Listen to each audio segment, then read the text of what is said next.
Hello, in this video we will be looking at the startup of Couette flow, plain Couette flow, and we will be solving for it analytically. Okay, so plain Couette flow, for those of you who have studied fluid dynamics, is a canonical flow which looks like this. So we have two parallel walls, and the flow is typically three-dimensional, but we're only going to consider one dimension in this case. So I will call the wall normal direction here y, and here the direction along the wall is going to be called x, and I'm also going to draw u here for the velocity. This flow is happening between these two walls, and one of these walls moving, or the two walls are moving in a different fashion, differential fashion, which is essentially driving the flow. So, for instance, in this case, let's consider that this is the bottom wall that's moving at a certain velocity, which is capital U in the EX direction.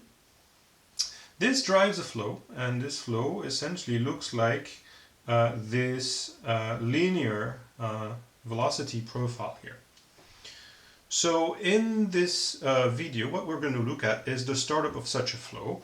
That is to say, we're starting to move the bottom boundary only at t equals 0. Before that, the boundary is not moving. So we're going to make the assumption that the flow is one-dimensional. And so I can write that the velocity u is u as a function of y and t ex. So that's the velocity in the horizontal, pseudo-horizontal direction. And this flow is exclusively driven by the motion of the boundary. It is not driven at all by by any volume force. So it's a flow that is exclusively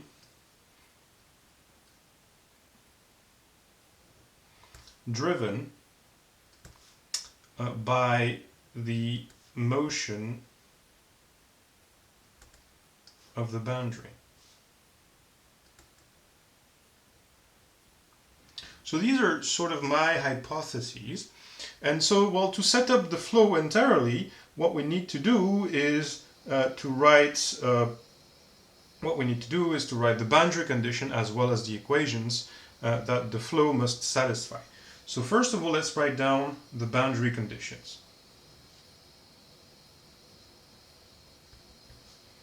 So these boundary conditions are fairly simple. We will have a zero velocity at the top wall. Okay, this is a no-slip boundary condition. So u equals 0 at y equals h. And similarly, at the bottom boundary, we need to have the same velocity for the fluid as that shown by the wall. So u equals capital U at y equals 0. So these are our boundary condition, and that bottom boundary condition particularly is the one that is driving the flow. So because we're looking at the startup of this flow, we need to impose an initial condition. And that initial condition is that there should not be any velocity at t equals 0. So at t equals 0, u is identically 0. And this sets up this problem for now. So the equations that we need to, that the flow needs to satisfy, or as usually in fluid dynamics, that's going to be the incompressibility condition and the Navier-Stokes equation.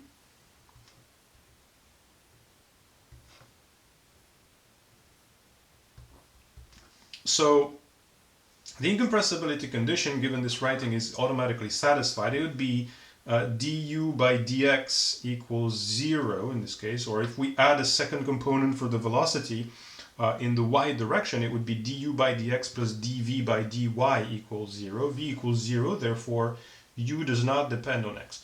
So we could have added that contribution here of x here, and then as a contribution to the variables of u, and then found out at this stage that it was actually not a significant, an effective contribution.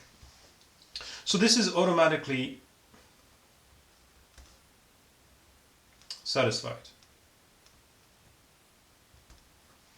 Okay, so that's the first of these equations. Then we have the Navier-Stokes equation, and well, for the sake of the exercise here, I'm gonna write down these equation in two-dimensional form. So that's going to be rho du by dt plus u du by dx plus v du by dy equals minus dp by dx plus the viscous terms, so that's mu d2u by dx squared plus d2u by dy squared. And similarly for the y component of the Navier-Stokes equation, I've got rho dv by dt plus u dv by dx plus v dv by dy equals minus dp by dy plus mu d2v by dx squared plus d2v by dy squared. And well, given the form that we chose for the flow to be one-dimensional, and also given this condition, we can simplify these equations and get rho du by dt. That's the first one that I'm taking. There is no inertial terms here. This advection term goes away. And on the right hand side, I've got minus dp by dx plus mu d2u by dy squared. And the second equation, given that v equals 0, reduces to a simple condition for the pressure, which is that it does not depend on the y-coordinate. In fact, we can go a little bit further and say that, well, because this flow is entirely driven by the motion of the boundary, there is no body force that is applied within the flow. And what this equation tells us, given that dp by dx equals 0, and that these quantities, the velocity u does not depend on x, it tells us that this is a constant, right? dp by dx is a constant. And if it's a constant, it means that we have a volume force acting in the x direction. It's equivalent to a volume force acting in the x direction. But as I said, well, the flow is exclusively driven by the motion of the boundary. We can say that this volume force is 0 and therefore get rid entirely of this pressure term. And so the equation that we have to solve is rho du by dt. It's a t here, don't know, it looks like a p, but it's a t. Equals mu d2u by dy squared. And I can introduce the kinematic viscosity to write that this is du by dt equals mu d2u by dy squared, where nu is mu over rho. Okay, so this is our problem setup. There's one thing I'm not very happy with in this problem setup, and it is that our boundary conditions here, they are not homogeneous, right? In particular, there's u equals capital U at y equals 0. Fortunately, we can do something to solve this problem, and what we can do, starts from the observation that this is the startup of a flow, and it's a startup of a flow in a very known configuration, which is plane Couette flow. And so ultimately, at infinite times, we should recover this profile that I've just drawn here, which is the usual laminar plane Couette flow. And in that, and because of that, we can assume, we can just reduce this problem, or decompose u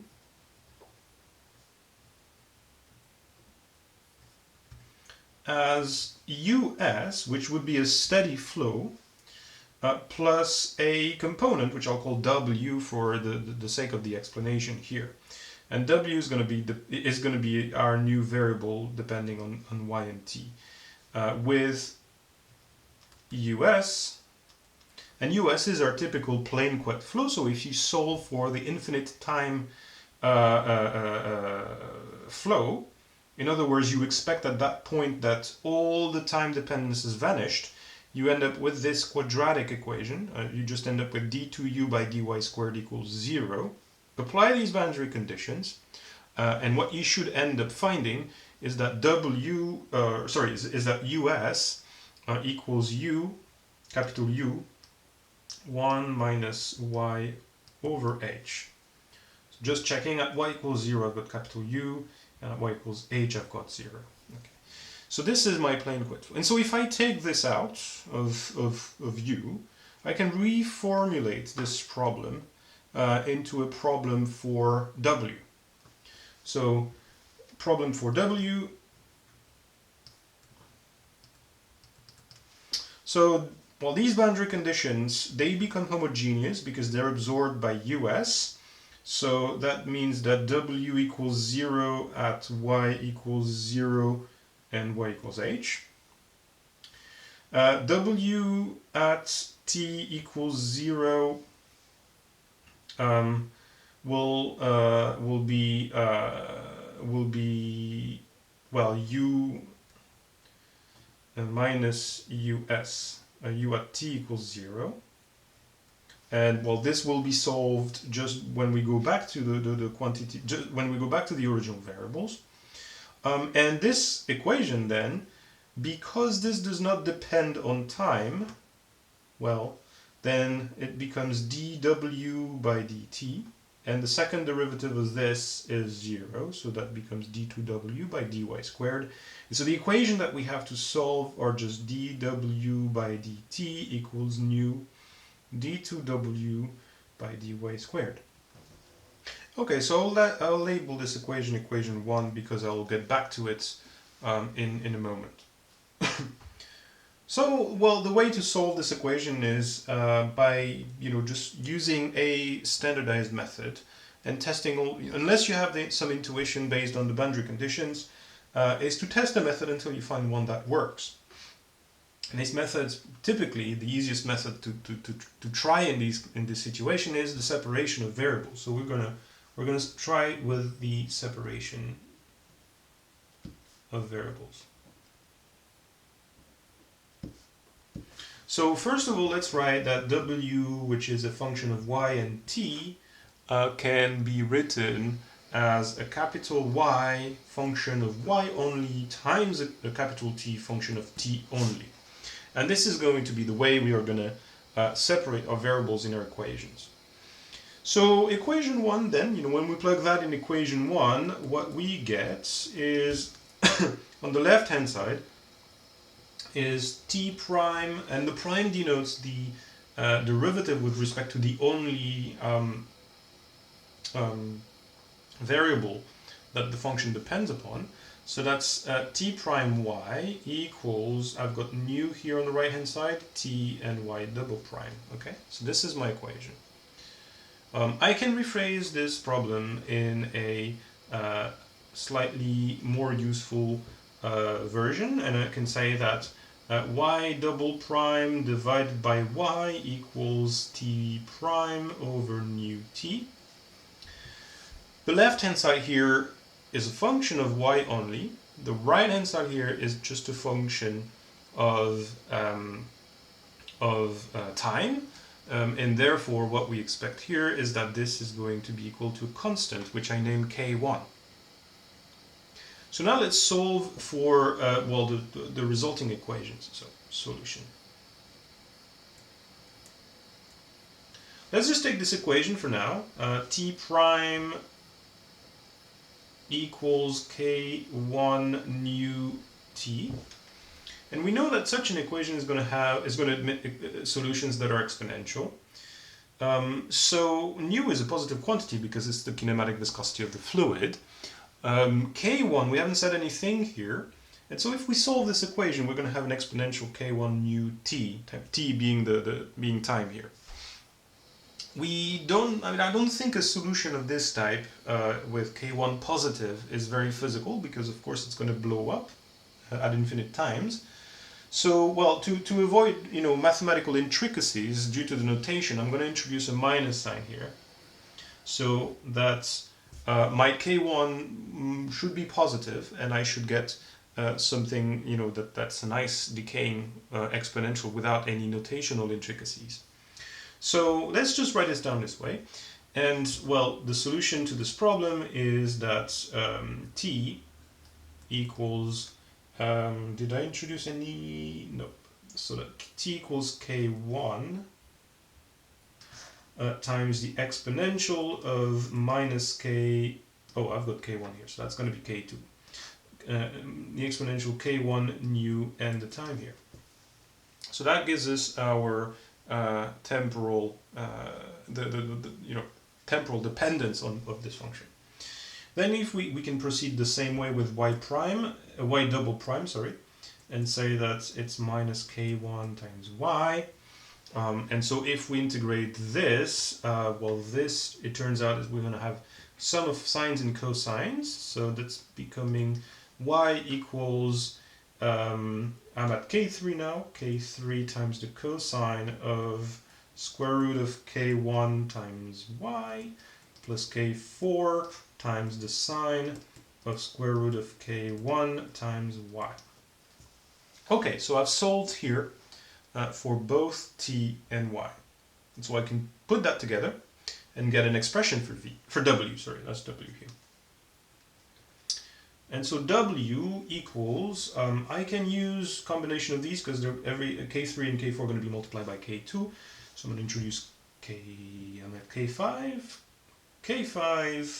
cosine square root of k1 y plus k6 sine square root of k1 y, the whole thing here multiplied by the exponential of minus k1 nu t. And then so here I've introduced where k5 is k2, k3, and k6 is k2, k4. Okay. So as I said here, we have expressed the general solution. What we need to do now is to apply the boundary condition and the initial condition to determine k5, k6, and k1. So we can apply the boundary conditions.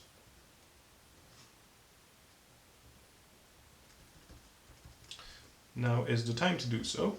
And the first one that we can apply is that, where are my boundary conditions for w? There they are. So w equals 0 at y equals 0. Okay, so that's a very good one because y equals 0 means that there is no sign. So that gives me that k5 cosine blah blah exponential blah blah equals 0. So w equals 0 at y equals 0 leads to k5 equals 0. That is direct. And then the second boundary condition is that w has to be equal to 0 at y equals h. That is a little bit more complicated because what we need to look at here, so k5 is gone, right? So we have k6 sinus blah, exponential blah equals 0. The exponential is never going to be 0, so the sign has to be 0. If we have k6 equals 0, then the solution is identically 0, which is not something that we want. So ultimately, there is just this sign that has to be equal to 0. In other words, the input of the sign has to be equal to n pi. In other words, we have that the square root of k1 times h, so y has become h, has to be equal to n pi. But there are as many k1s as there are n's, right? So I'm actually going to slightly change the notation here because I can have k1h equals 0, k1h equals pi, k2h equals 3 pi, and so on and so forth. Therefore, there are many solutions for k1. And to illustrate the fact that there are many solutions and not lose in information, I'm gonna add a subscript here, n. Okay. And so I can solve for this and find that k1n here is equal to n squared pi squared over h squared. And that gives me my second, that sets the second constant of integration. So at this stage, let's just recap what we have. We have w, and w is equal to, there's k6 sine square root of k1. K1 is given there, k1n. Okay, so that's going to be n pi y over h exponential minus k1 nu t. So that's going to be minus n squared pi squared nu t over h squared. And at this stage we need to think, because, well, there are many k1s, right? As I wrote k1n, right? So all of these are potential solutions. And so to not lose in generality, we need to add them up to get the total velocity w. So this actually has to be a sum over n equals 1 to infinity. Okay? Note that n equals 0 means the sign of 0, so that's going to actually not contribute anything to the solution. That's why I'm starting the count here at n equals 1. Also, what we haven't said is that this k6 is a constant, that will determine how much of the contribution of this mode there is to the solution. And of course, it's got to depend on n. Since we've introduced so many k1s, there should be as many k6s. And so the eventual form, the form that we can write at this stage for the total velocity here is the one that I've expressed there. It's the sum for n equals 1 to infinity of this k6n. There are infinitely many coefficients here, times the sine n pi y over h exponential minus n squared pi squared nu t over h squared. Okay? We can write down now the general solution back into our original variables.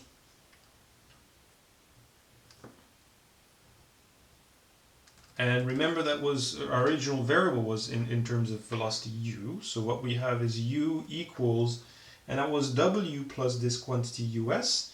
So we get u1 minus h over y over h plus the sum n equals 1 to infinity k6n sine n pi y over h exponential minus n squared pi squared nu t over h squared. So that's our general solution in our original variables. What we need to do now is to determine these coefficients, and we've used all the information that is given to us at this stage except for the initial condition. So we'll use the initial condition.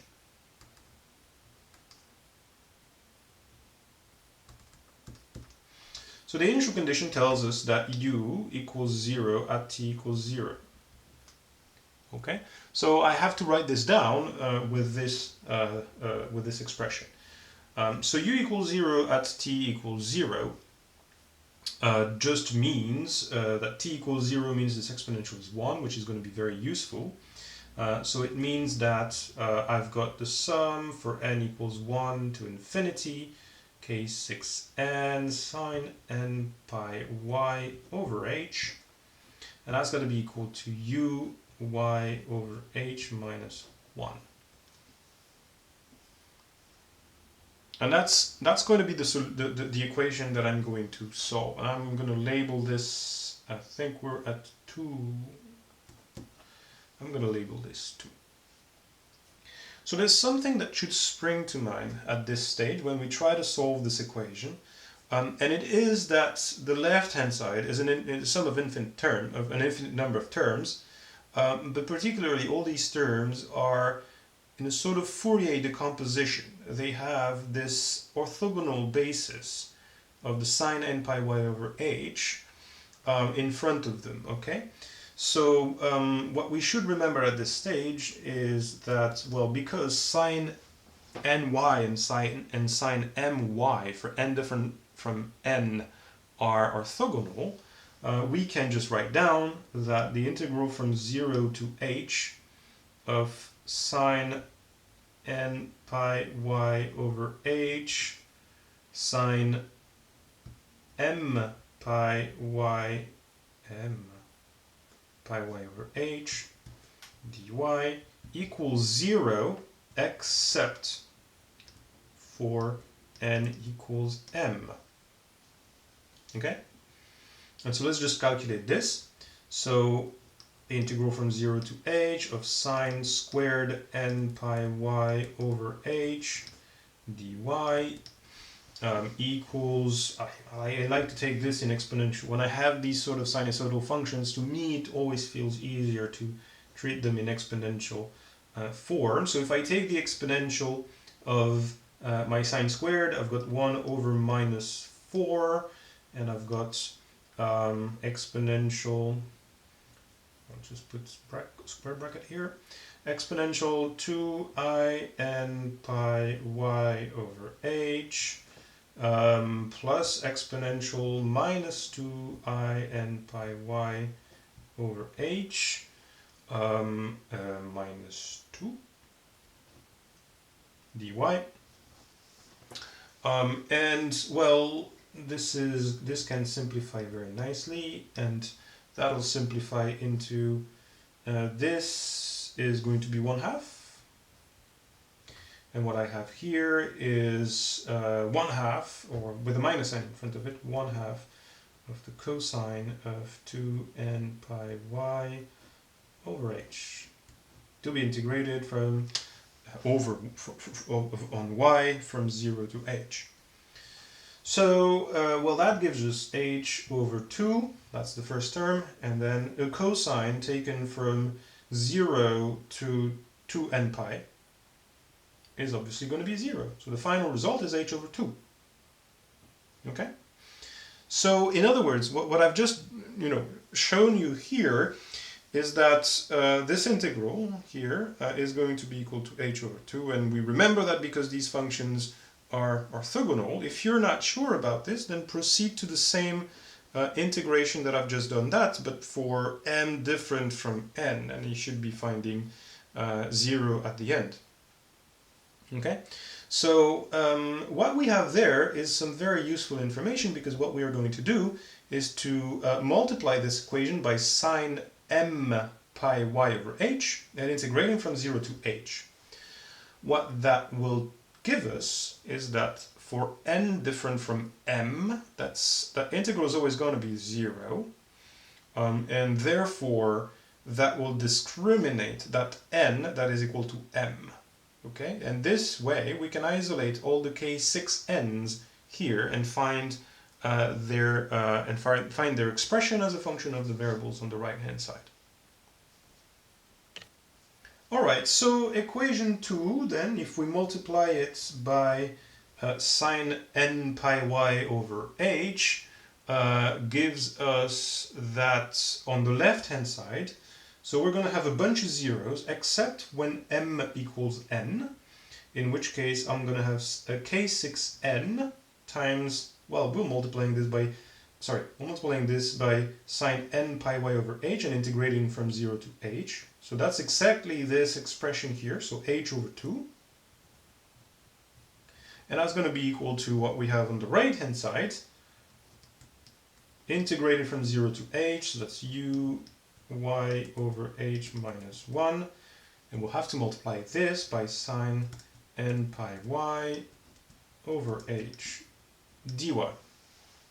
Okay, so this is the calculation that we're getting into, and we're going to integrate the right hand side by part to find the solution. So we're going to say that this is the undifferentiated function, and this is the differentiated function. Okay, so we need to go back to the undifferentiated functions for our boundary integral, which means that that's going to be u y over h minus 1 times the primitive of this, which is going to involve a minus sign.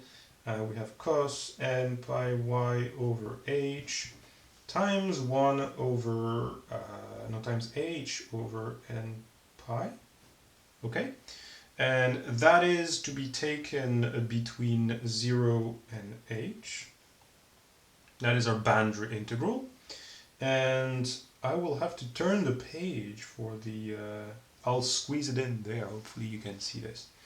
And then the remaining integral has to be an integral from 0 to h so that's got to be the differentiated function here. and this differentiated function is u over h,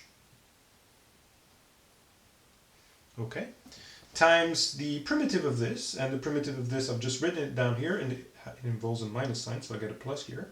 So it's cos n pi y over h times h over n pi, and that's to be integrated over the variable y. Okay, so this is our job here. We have to integrate these guys. So, first of all, let's just recap because I'm turning the page, so let's just as a good practice, and that's going to help us not make a mistake in the calculation. Let's just recap the left-hand side. So the left-hand side was k6n h over 2. And so our right-hand side, now we have to have this boundary integral here. So when y equals h, well, that term here becomes 0. So we do not have that first, it vanishes. Minus, so that becomes a plus here. And we have y equals 0, then we have another minus. So that became minus, that remains minus. So minus u times 1 times that business. So minus u times, that's 1, times cosine n pi 0. Cosine of 0 is always 1, so that's 1 as well. H over n pi. Now I've got h over n pi here. And then this integral here, well, it's just the integral of cosine n pi y over h from 0 to h. So that's cosine n pi x, let's imagine, from 0 to 1. So cosine 0 to cosine n pi. Well, we're just here making either half turns or full turns around the circle. That is to say that this integral is always going to be 0. And so that's what this gives us. And so let's just express k6n. Then k6n becomes minus 2u over n pi. And given now that we've determined all the k6n's, you see that here they depend on n, we can write down the final version, the complete version, the fully determined version of our flow. So that was u times 1 minus y over h. Then we had that sum, and that sum is involving the k6. I'm going to take out of the sum all the things that do not depend on n. So minus 2u over pi, sum from n equals 1 to infinity. We get a 1 over n here. Then we had the sine. What was the sine about? The sine was, where's our expression? There. N pi y over h exponential minus n squared pi squared nu t over h squared. Yes, t over h squared. Okay, and well, that is the final solution of the startup of this flow. We can notice here that at long time this relaxes down to 0 at a rate that is proportional to the inverse of n squared. And also particularly interesting is the fact that the more wiggly the flow is, the more signs we can fit in here. And well, the smaller the amplitude that is generated. So what we're getting here is that if I draw the flow,